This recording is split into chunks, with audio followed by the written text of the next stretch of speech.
Hi everyone, welcome to another Broken English podcast. It's pretty clear who I am. I'm Hugo, and I'm also here with a certain man named. Bola. I hope you guys know who I am too. If not, we'll work on that. So we recorded a podcast last week, which we both really enjoyed, but it didn't turn out audio-wise the way we wanted. And of course, we're trying to improve the quality that we're giving everyone and make it to be as clear as it possibly can be. So we scrapped that one. We might cover some of the topics that we'd spoken about on that one, but if we don't, that would just be one of those gems that you'll never hear, and will be like most conversations that go away into the ether. Now, I'm curious, Bola, as to whether you want to start this one with the conversation about nostalgia or the conversation about race. Right. So let's start the one about the nostalgia Okay. because that was the one I brought up the first time, and I remember the most, and probably have more probably have more to talk about. Let's just say, or just as about as much as the other topic too. But that notion came to me a while ago because I was remembering for myself when I first saw The Godfather, and this was definitely like what? When did the first Godfather come out? I believe 1970, mid or early 70s. mid to early 70s, right? And I saw it. I believe I saw it early 2000s, right? So way past its prime. And I remember watching it, and even though this movie was about 30 years old at that time, I was just like, man, this is like one of the greatest movies I've ever seen ever. And it just kind of just looking back at that time, it started making me think that how much does watching a film at a certain period of time play a factor in how much you actually like it when you, especially when you look back again, or especially when you watch it again, right? Because there's some things that are just near dear to me, and then I do wonder. It's like, well, if I watch this film now, would it would it would it if I watched it now for the first time, would I actually like it as much as I did when I first watched it, especially when it first came out? What was it? Well, another one, another one. I think what got me thinking about this too is when I was watching the recent RoboCop, the new one. And then it made me watch the original one, and I still loved it. Mhm. But then I was thinking to myself, I wonder, if I watch this for the first time now, would I actually still love it? Yeah, it's a good question. I mean, from my perspective, it is the age in which you watch something. If you watch it as a child, or if you watch it with certain life experience, you have a different view. You have either a much more forgiving view, or you have, You're if you're more a bit open. older, more cynicism and more picking apart the story. Yeah. Again, it also plays into the role of what type of audience member you are. I'm the type of audience member to try and buy everything as the world that is being created for me. There are many other people that end up looking at these things and just basically picking it apart and going, none of that wouldn't happen and that wouldn't happen. And there's no way he would wear that and Hmm. there's no way she would do that, etc. But But yeah, yeah, definitely, you're right. Yeah. Um, I was gonna make a point that what the other thing I noticed, but the other thing but I also noticed it could be the opposite too, and that's the thing. You can watch something that you really were into before, but then you watch it again, and it's perfect example of something that's just now cringy because of certain sentiments have changed since this movie came out, right? mhm. So you watch something with a certain amount of like homophobia or even racial stereotypes and things like that, and it's like it's harder to watch it because now you just know either for yourself or you just know the current climate makes it this film taboo or more taboo than it is. But I wonder necessarily whether that's to speak on the film or the film's quality, because of course, if you have any sort of depiction of a time, and something is based around a time, you're going to have a situation where there are those antiquated views. but it's the material itself that can still work. Like you can still have a film which has antiquated views that works by itself. I think though what we were sort of referring to last time also alluded to the films you watched as a child. So watching like the Teenage Mutant Ninja Turtles films, etc., when you're a kid, Yeah. and seeing what impact that did or didn't make in terms of the film's quality versus watching it now, you have to sort of think whether or not going into that you would still be able to have the same thing, or was it the childlike wonder of the Is way a film is portrayed? some films I have I some films I question that more than others, because if I did watch the Teenage Mutant Ninja Turtles, the first one, I think I would still like it and still love it. But um, I just wonder for a film like that, if I watched it, if I watched it for the first time right now, would it have the same? And just also bear in mind, you have to keep in mind something like mood, right? As you get older, I think it's like it's like it's harder to keep yourself more open and receptive to certain things, right? Especially in modernity and in our day to day lives. So I'll just say I'll remove that factor and just say you're maximum, you're open and you're receptive. I Mm. think those films will hold up because I feel like those there's just something timeless about those films. I completely agree. I think that any film which is worth anything will Mm-hmm. stand the test of time. If a film is done well, if Yeah. a story is told well, you look at all examples in literature.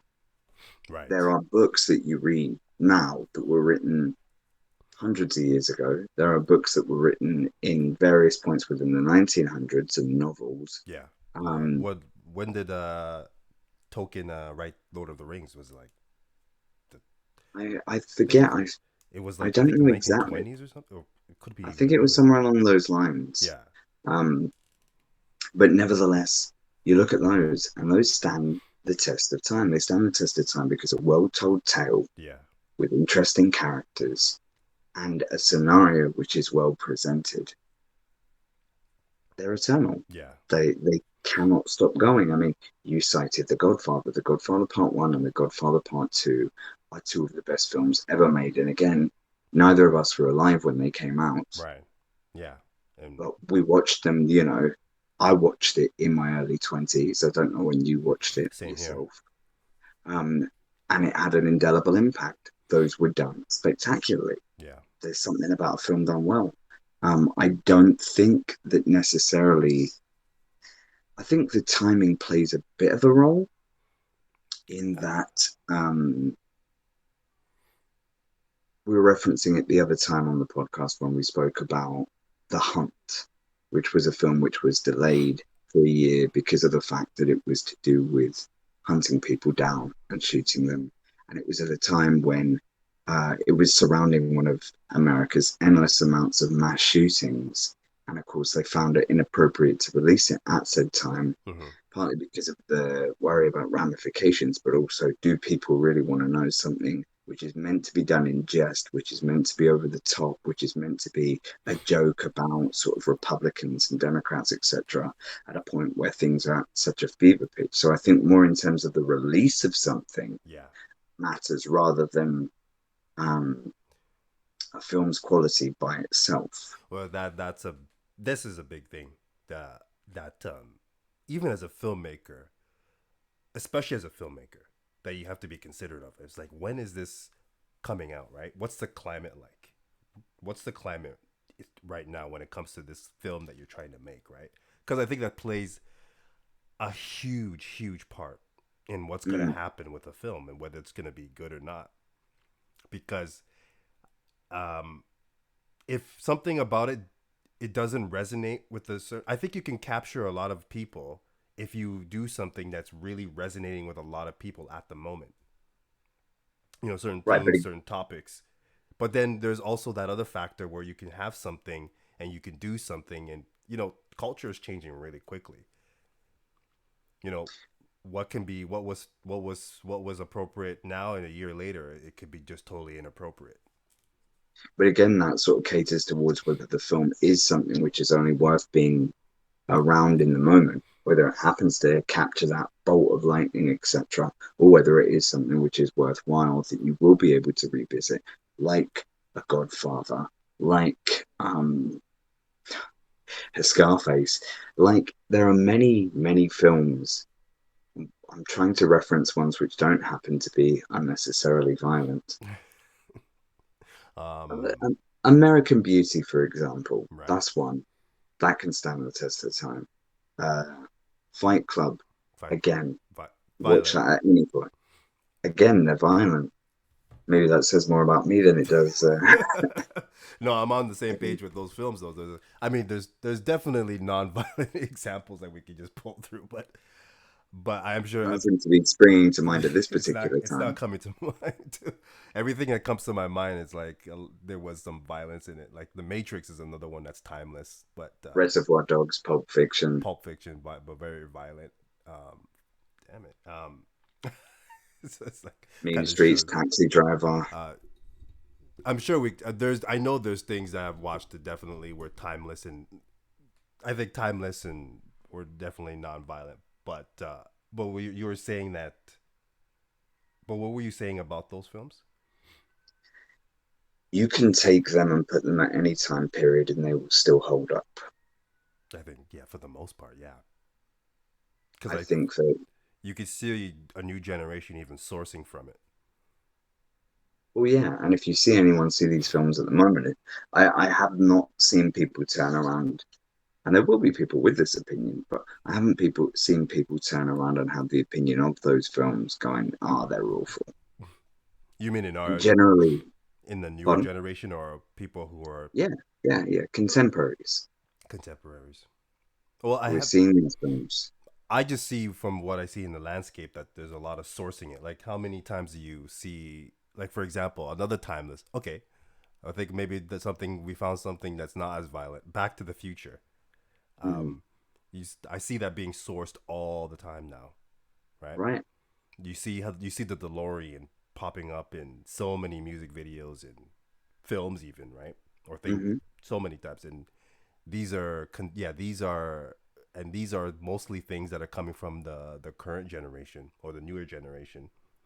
Well, And I mean, Spielberg's catalog, Jurassic oh Park, yeah, E.T., all right. these films like that. What was the one you were Oh yeah, referencing? that's right. I saw Close Encounters. This was another reason why I was fascinated about this topic because I watched for the first time just a couple of months ago Close Encounters of the Third Kind. And to me it was like, wow, that was a really great film. And this was something that was done in the 70s, wasn't it? Was it 70s Hmm, or 80s? I'll just double check. But I believe it was somewhere in that decade, and those every and obviously the technology was dated, right? But 77. 77. It was clearly dated technologically, but it's still, to me, it still left an impression. Right, right. No, I thought that was an amazing film. Dustin Hoffman's Um, character, the story, the pacing. I mean, it was just like Spielberg at his best. yeah, and I mean, there are countless filmmakers and countless examples we can think of that you watch it now and it's superb. For example, a lot of Paul Thomas Anderson's films, your Magnolias, Boogie Nights, etc. You watch them now, they're brilliant. They are really well done. There Will Be Blood, really well Yes, done. really, those films I would say will stand the test of time. And I Um, think that's the thing, as I say, a well-told story will resonate regardless. yeah, yeah. It's just what I was kind of wondering about is like how much of like child, especially when you see something when you're younger or child or when you were a child. Has it ever happened to you where you watch something that you really were into, and then even over time now it's kind of that interest in it has diminished? Well, definitely there's the idea of the films you liked when you were younger, which were based around versions of cartoon characters or toys or things like that I have no interest in now. That I do think that I would have maybe enjoyed then. I also, what was it? I saw Howard the Duck or whatever a I've never watched that couple movie. of days ago. Um, I saw some of it. It's a very strange film, which happens to revolve around a duck, so not an animatronic, but a guy in a duck suit, maybe slight animatronics or something like that, Yeah, being transported into the real world. yeah. And he goes around and there's sort of tongue-in-cheek jokes about duck life versus human life and all these other things. And I remember finding it strange and interesting when I was younger. And I actually found it strange and interesting now. I've So never watched that one. But what made it? it's interesting. Um, yeah, can you think of any examples? There's certain things that I know. Just it's probably maybe a little bit harder for me to get into. Like when I was probably my up until probably mid 20s, I was really into Japanese anime. Uh-huh. And it's not like I haven't stopped being, but it was just like there's just some things that I kind of look back, I kind of will see now, and I'm like, it's just I'm not really. It's like it doesn't seem to resonate with me as much as it used to. Right. But there's some things that are still there. Like for example, Ghost in the Shell. Like I can watch that, or Akira. Did you watch the Scarlett Johansson version? I did actually. I think I'm the only one that liked it. But I haven't seen it. it's here's the thing. It was what I for me, I've watched Ghost in the Shell a trillion times, right? And it never gets old for me. The anime, I can watch it. I'll probably watch it to the day I die, and it gets better and better. It just ages like that, right? The Scarlett Johansson one was basically almost shot for shot recreation of that original film, which I mean, I was surprised. I thought they would. I thought they would meddle with it a lot. Like they would just do their, how Hollywood, they just pretty much take the IP and uh, run with it in their own ways. But it was basically almost like a scene for scene recreation of the original anime. So watching it, it was like, wow, this is just like watching the original anime, but it just in live action. So I appreciated it on that front, but I can understand why it wasn't a box office smash because when you do that, you don't really bring a whole lot of new things to the table because this Hmm. movie was done in like 1995 or something. The original anime was done in 1995, so it wasn't. So I mean, we've seen sci-fi evolve from that, right? So it didn't bring anything new or different to the table. I don't think it brought anything new to anybody who hasn't seen it. So Hmm. maybe that's probably that's just one of my theories why it wasn't a huge hit. Right. Um, Um, I'm also curious, sort of slightly tangenting from that. Weren't they meant to be making Akira? yeah, they've been talking about that for a long time. Thought it was in Probably, I pre-production think or something. probably maybe they should.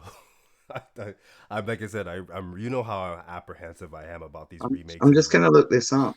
But I thought they weren't. Leonardo DiCaprio was attached to that for the longest time. Oh, I really? remember, yeah, when the talks about that were first happening way back, it was Leonardo DiCaprio that was attached to it. I didn't realize that came out in '88.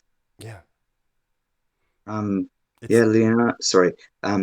Akira is in development. yeah, That's all it it's says. always been in development. For how long I don't know, but it's always been in development. So there are two things. It's going to lead us into the next subject, but I'll also start with it, intertwining it with this subject. Um, Woody Allen. Now, I showed you the trailer for Manhattan, Yeah, and you were into that, and I've started to watch more of his material. Now, he has a very specific way about him in the way he delivers jokes, in the way he goes on about things, all those other aspects. And with Woody Allen, and watching his films now, again, I don't know whether it would have been more appealing to me at the time. Like I'm watching them because I love the way he delivers jokes and I love the way he tells stories. yeah, But I do wonder because some of the films are um, they're paced very differently, which sort of makes me wonder, with regards to your initial point, how much of a role what we're used to seeing now plays. Yeah. Because we watch a film now, we watch a TV show, and it's got to be an inciting incident to grab us immediately. We can't just have beautiful vistas. We can't just have these long build-ups which Yeah. slowly get us to where we're going.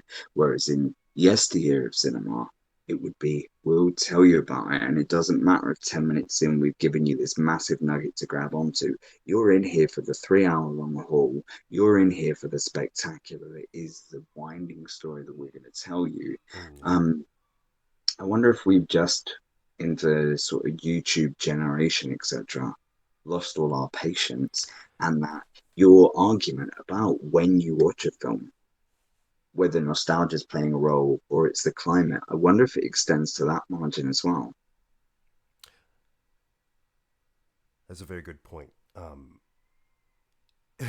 That's one of the things I worry a lot about, um, the climate right now when it comes to film and let's just say call it film, right? Whether it's just television, music videos, or things like that. It's like the lack of the audience, the attention span of the audience seems to be diminishing, and you might find yourself finding it harder to keep people's attention on things.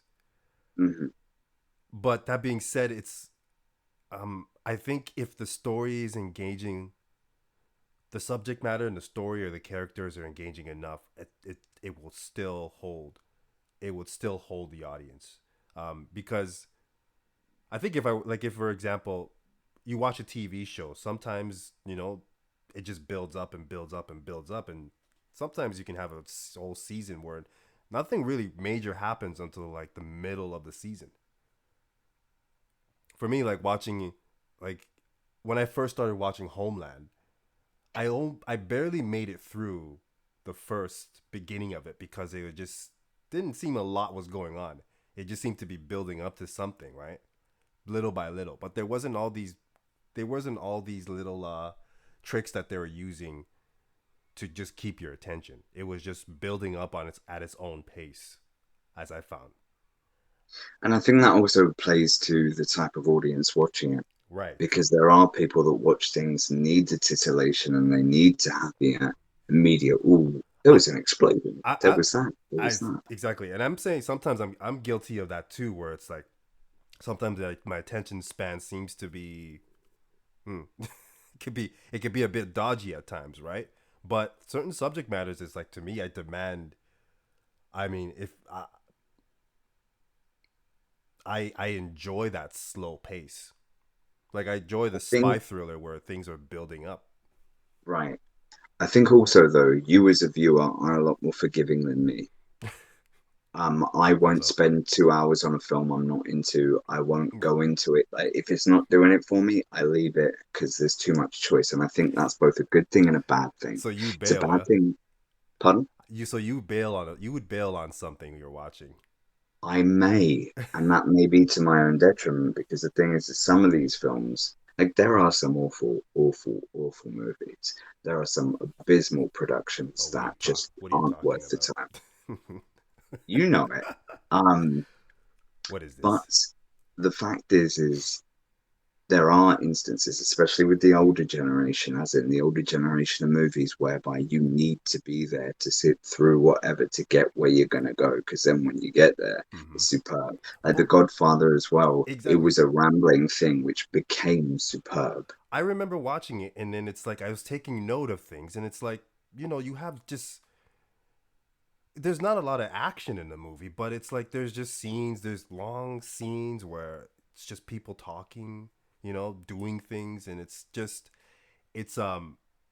but it's like something about it just it's like hypnotizing. Hmm. And like I said, there's not a whole lot of big there's there's not a whole lot of action. There's not a big set pieces and motifs. It's just I mean, there are some, but there are some, but most of the movie is just like this somber pacing of just somber, slow pacing of things, and things just happen. But you're just for multiple reasons, you're just hypnotized by it. So on my docket next, hopefully I'll get to see it today. I've never seen it. I want to see A Streetcar Named Desire from 1951. And I'm curious as to how that will play out in terms of pacing. I haven't seen that one. Um, a streetcar named the original. I believe Yes. the Spielberg is no, that's West Side Story. Never mind. I haven't seen A Streetcar Named Desire, but just to jump to something, what really tested my my attention span recently was Once Upon a Time in Hollywood, Right. and I know I wasn't the only person there. Yeah, no, I said the same thing to you. It was it. I haven't seen a movie that I don't think I've even seen a movie like that before, where it was just like that. And I'll be honest with you, it was like it was. I felt like it was a bit of a struggle in the first half because it was just. Well, how would you describe it? The first thing I said to my girlfriend and my friend when I saw the film Mhm. was, I don't know whether I'd have given the time to anyone else. Exactly. Um, I think because that was one of my thoughts too. the thing is I love Tarantino, Same. and I was very mixed on the film when I exited it. Um, but it was what we were just alluding to with regards to the slow build up, and it wasn't in any way. I mean, he has done that before. He did that with Death Proof as well. Mhm. But the slow build up of when is this going to grab me? Yeah. I When think it did, it became great. And then if you rewatch the film or you rewatch trailers or anything like that, you're like, actually, that was pretty fucking great. that's the thing. I do want to watch it again, but I don't think it built it. I don't think it built up to anything, and that was the art of it. It was just doing its own thing. I felt it did build up to a pretty interesting and fun ride of a story. I mean, it was that, and when I look back at it, I was like, yeah, I actually appreciated it, but I don't. For me, I felt like it didn't build up. It wasn't trying to build up to anything. It ended with a bang, but I don't think it felt like it was trying to build up to anything. It was just there doing its own thing for the most part, and you're just there for the ride. And it was surprising how there was just long. There were just things that were just there, and they weren't really even meant to even serve the main story, right? Right. Inserts and shots of things and bits and pieces here where I have to rewatch it, but it was just to me it was just kind of like, well, I haven't seen something like this in a while, or ever maybe. I think that's what makes cinema and movies so magical is the lack of a real um, discernible standard. Because when you say in terms of parts that add to the story and that sort of view, that's kind of from the screenwriter's advisory and Bible of keep everything relevant, keep everything this, keep Yeah. everything that. However, the magic in films, especially from yesteryear, wasn't everything had to be particularly story driving. Wasn't everything had to be there. We could have things which were irrelevant but were beautiful to see. We could have pieces that we really enjoyed as they just showed us them. We could have Yeah. ridiculousness of someone having a scotch at 9 a.m. and deciding to go for a stroll, etc. We Yeah. could have things like that and it would be captivating to watch. But now, what we're expecting when we see things like Once Upon a Time in Hollywood, for example, is everything being added as if it's a weight being placed on a scale to eventually tip it upwards to then go, okay, well, that's done then. Hmm. That's the right weight. Right. And Right. it really, it's interesting. It's a ride. It was an interesting ride to say the least, and I know a lot of people had a hard time with it, and I was wondering too. It was like if was another filmmaker, would I have given this the time of day? And that's the question I came out with as well. And I Probably didn't think not. I necessarily would. Probably not. There are many examples where I have spent 10 minutes on a film because it's gone nowhere. 10 minutes and you're Um, gone. yeah, I've gone into a film. Um, I've only Typically not in a cinema. Typically not when I've paid for it. When I'm paid to go see the film, right. I'll probably sit there for the 2 hours of torture. I've only walked out on a film once in my life Trying to think if I've walked out on any. in the theaters.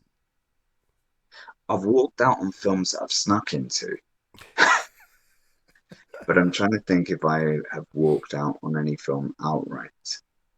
No, I don't think I have. Even really, really uncomfortable watches, I have sat through if it's in a theater. Hmm. If it's watching it at home, like a rental Yeah. or on Netflix or something like that, I'll turn it off. I'm not going to spend 2 hours watching a film I don't like. Whereas you, on the other hand, you have the patience to actually go through it. I don't. I just, for me, it's like I have this window where I know a film is gonna do good or not. Like I just know. I just know But doesn't within that contradict the argument that we were making with regards to older films? in regards to Older films, if you have a set window, no, it's like for me, I just know I have a set window where I know a film is gonna make it or not. okay, Not in terms of like bailing, but I just know when a film is good. I could just tell within if it's doing. I could just tell within. Let's say I'll just say I'll throw an arbitrary number here. Within the first 25 minutes, I know whether a film is gonna be good, great, gonna be bad, good, or great. I just know if it's not if I within that window, I'm gonna know. I feel like, but fair enough. it doesn't. But like I said, if I know it's gonna be a terrible film, I'm still gonna. If I know it's not doing well at that part, past that point, it's just like I'll stay just to see where this goes. Hmm. Because Yeah, I would. for me, it's like I'm just a. For me, I source when I'm writing and or being creative from other films. Like I said, I've seen films that are terrible, but there'll be something there. I was like, oh, I like that, and just throw it in the database. Yeah, I'm not always doing that. Um, I'm sort of going back and forth trying to get these things Yeah, digested to a point where I do or don't like the story. I like to be completely absorbing the piece by itself rather than, even when it's dog shit. well, if it is, I'm not going to bother with it. But well, sometimes you just don't know. I think at a certain point you do, like when the dialogue is awful and when Oh, I mean, um, coming into it. you're not coming into it, you won't. Yeah, But you will as you start to go through it. Like yeah. if you have someone say something which is completely over the top exposition that isn't interesting or done well or anything like that, you see a predictability that doesn't flow, Mm-hmm. any of those sorts of things. It's just sort of, it's not doing it for me. So I'm going to watch one of the million of other options. What did you when you were on Prime the other day? What did you watch? I think we Did ended up just watching, we went back onto Netflix and ended up watching a Scottish TV comedy called Still Game. so you build from Gemini Man to that. Was it that I didn't, scary? I didn't, I didn't end up watching Gemini Man. I You, saw it there, yeah. and I'm like, oh yeah, that was the one Bola wanted to see, and he said he was very mixed on. And then I was just like, yeah, I don't know. It was one of those films where it's just like this is a really interesting premise and it had some redeeming points about it, but it's just as a story and a film, it was just like it just and Ang Lee. I was like, okay, Ang Lee, Will Smith. I mean, come on, like this should be a recipe for some magic here, but I guess you can't Yeah, always hit a home run, right? yeah, that's true. Yeah, Did you see the news about Joel Schumacher? yeah, he passed away. Yeah, Yeah, I mean, he had quite a catalog as well. yeah, but the only Falling Down, Lost Boys. I've the thing is I've only seen from him. I only seen two films from him. One was great, one was not. Uh, What was the not? was it two? Oh, sorry, it was three films. The two Batmans that he did. Right. I haven't seen those. You haven't you haven't I seen haven't that. seen the Joel Schumacher Batmans. You I've never. seen Oh, Tim you Burton. haven't. I've seen Christopher Nolan. I have not seen his ones. Have you seen the Burton ones? Yeah, I've Okay. seen the Tim Burton and I've seen the Christopher Nolan, but I haven't seen the Oh, Joel you Schumacher. never seen the Joel Schumacher ones? See, Batman No. Batman Forever was like, okay, it was Was that the Schwarzenegger Carey one? no, that was Batman and Robin. That was the oh, Batman Forever was like, okay, yeah, it was all right. It wasn't the Burton ones, but it was like, okay, I can do with this. But Batman and Hmm. Robin was like just it was just a punch in the teeth. I'll just be honest, it was just a punch in the teeth, and everybody knew it. Even George Clooney to this day will even be the first person to admit it, right? When he said, "I think we killed this franchise," but he did win me over with what was that one he did with Colin Farrell, where he's in the I think it was just called Phone Booth, wasn't it? Oh, he did Phone Yeah, Booth. that was him. Yeah, I, him. It was Colin Farrell and Forrest Whitaker, right? I can't remember. Was it Forrest Whitaker? But I loved that film because one of the things that was great to me, it was like, holy shit, this was a movie that pretty much was 90% in one Yeah, you're location. right. You're right. It was Joel Schumacher starring Colin Farrell and Forrest Whitaker. Yeah, it was great because here was a film. To me, I loved it in so many ways because this was a film. As a filmmaker, I was watching it. I was like, holy shit, I can just make a really engaging film that takes place in one location. And it was well done by well played by Colin Farrell. I mean, the the story was engaging. The scenario was just something that hooked you, and I'm sure it was done for like pennies, right? In comparison, yeah. Yeah, and it was like wow, that was like it's one of the times I remember. I was like, holy shit, it was just like that was really great, and it was just stripped down one little. It was purely driven by this one simple setup, Hmm. one location, one scenario, and it had me there the whole time. So I was like, wow, he's really redeemed himself in my book. Coming from like literally the last thing I saw from him was Batman and Robin, right?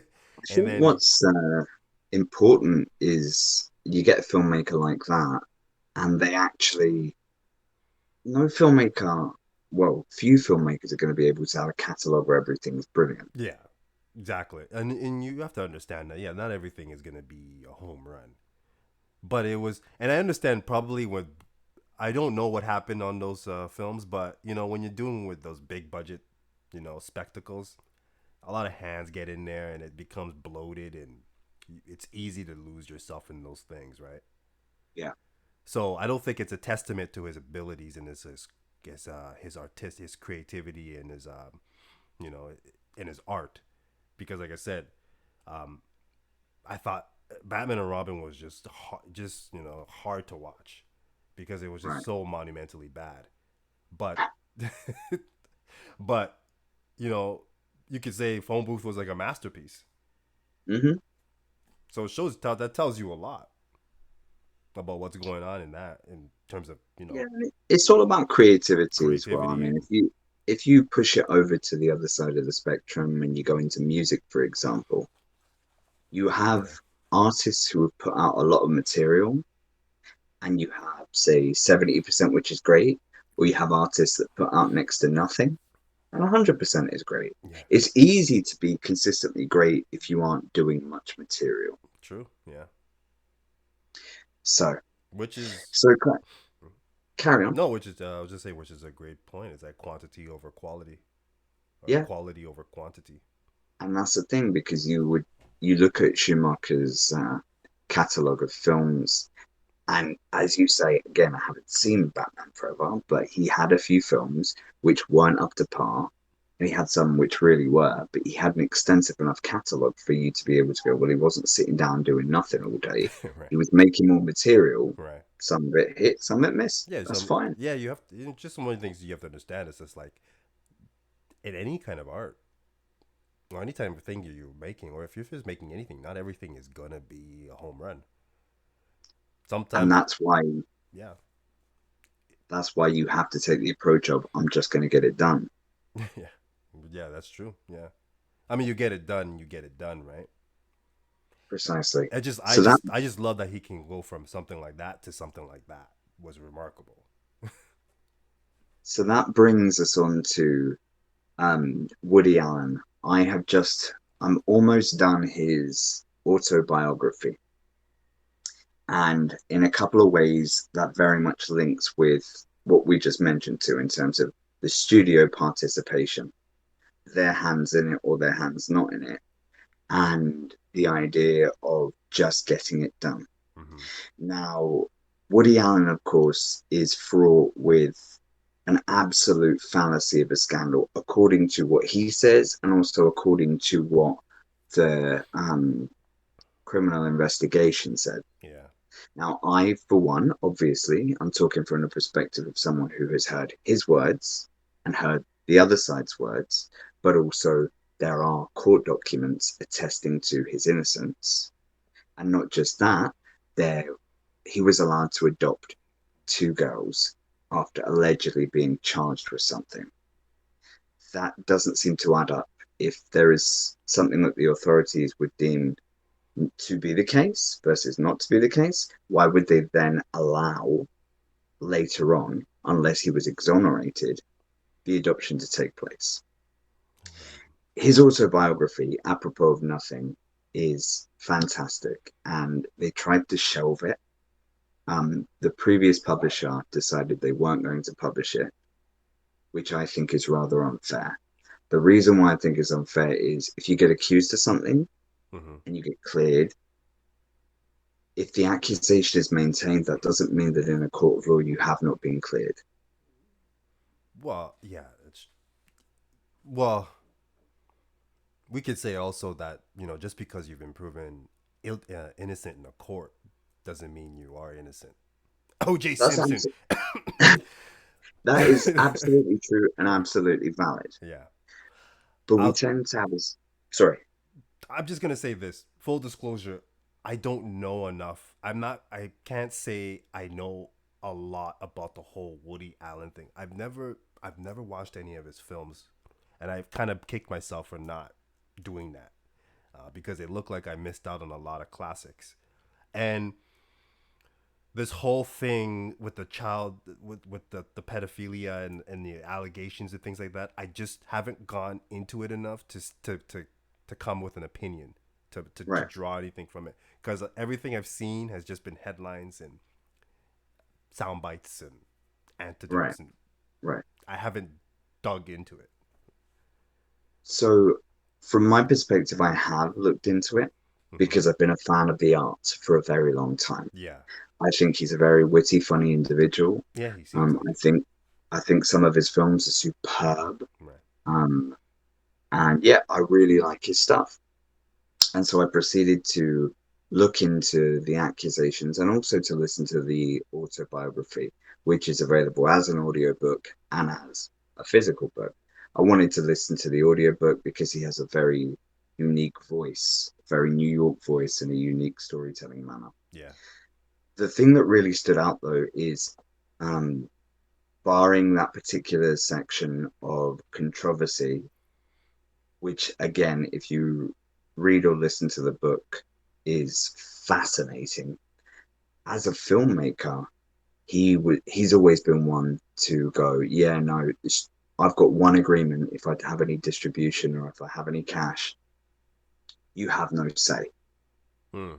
I'm going to do this. I'm going to write this. You don't have a say on the material. We're not going to go back and you're going to give me 1,000 notes going, oh, well, I think she should look like this, or he should look like this, or we should cast this person, or we should cast that person, etc., etc., etc. Right. He has the people he works with, he has his casting director, and he makes the stuff. Yeah. He also doesn't pay attention to reviews, which Mm. I think is also very valid for a filmmaker.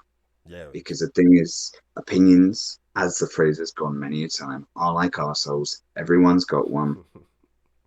And so if you're worried about what other people think, you're not going to be focused on your material itself. You're not going to be creating organically. Yeah. You're going to be thinking, oh, well, what will so and so react this way? Or how will so and so react that way, etc., etc., etc. Well, here's the. I mean, and I think you have to do that for that kind of filmmaker, because he makes a specific kind of product, right? Mm-hmm. He makes this is a specific kind of product that he makes, and yeah, you can't go in there trying to interfere with it. You have to let him do his thing. I mean, it's like, for example, a Wes Anderson film. It's a specific kind of thing. Don't fuck with it, Hmm. right? Hmm. Don't try to get your hands into it. It's a specific thing that has to go a specific way for audiences that appreciate this kind of film. So don't Right. even think about putting your hands into it. Yeah, and I think the thing with him is he's literally made a film a year for 50 years. Does he still 50 act? Is he films. still acting in them? Yeah. Oh, Not in, well, actually, not in the last ones I've seen. I don't think I saw him at all. yeah, Um, Maybe actually not for a while. I know he still acts every now and again, yeah. but Because more so it it's, seems like he hasn't been acting in them, but you just directing them, right, and writing them. yeah, But writing and directing. yeah, And they tend to have huge commercial success outside of the US. mm-hmm. I see. And the problem with the controversy that's surrounded him for the past 30 years, um, it ends up entering into the court of public opinion. And yeah, it ends up being something very hard to, how do you defend an accusation like that, whether it's true or false, and then have it completely wash away from you? Yeah, no, it's like Roman Polanski, right? Um, it's when you have that out there on your name, it's almost damn near impossible to wash it off, right? And you're just completely tainted with that. Yeah. And it's also the idea of there have been different things where he got dragged into sort of the Me Too movement and tagging him along the lines of Weinstein, etc., Yeah, who it's not the same beast. It's not the same thing. And I think that really has to be ascertained. You have to evaluate things on a case by case basis and really check all the variables. Um, and as I say, I would very much recommend his autobiography to anyone that wishes to see his side of it. I have read both sides. I in no way think the accusations levied are small or insignificant. And again, who can say? what does he talk about in his auto? I guess his autobiography just talks about his Yeah, he life. talks about how he became, how his childhood was, how he became a comedian, and then filmmaking, and then big things in life after that. Right. So it's fascinating. Does he But address the controversies? oh, big time, Okay. big time. He really gets into the meat of trying his best to break apart the illegitimacy of the claims Mm-hmm. and going into the court documents, going into the judge's hearings, going into this, that, and the third, and what was found. Right. And of course, you know, we don't want to go too much down that rabbit hole because of the fact that it's a hard subject to debate if you're not actually a part of it. Yeah. But again, what more can you really do apart from say, this is what the findings were? And then this person was allowed to adopt, and then this person was allowed to this and was allowed to that. Um, yeah, it's a hard thing to properly I speak about. I wish I knew more about it to because I can start talking about it, but it will be from a place where it's like I don't think I have enough knowledge and understanding of that whole situation, And I think that's a very good position to take. and especially If you haven't if you haven't done any research, yeah, then don't it, have an opinion. especially when it comes to something that's very sensitive and controversial like this, right? Definitely. I'd rather kind of just err the side of caution, knowing that how much I don't know about it. I think that's the right way to go. Yeah. I'm not always that smart. And that might be why we have an audience because we speak frankly. But I think I it's was gonna say important to something, but that might just segue into another 2 hours of something else. Well, it is a podcast. No, no, it's just like I was gonna make a 5G joke, but you know, Oh, it's so just seeing some of those, just when those things come up to me, it's like, yeah, it's definitely a hard thing. I mean, one of my friends that I really do love dearly is completely on this bandwagon, and I don't understand how.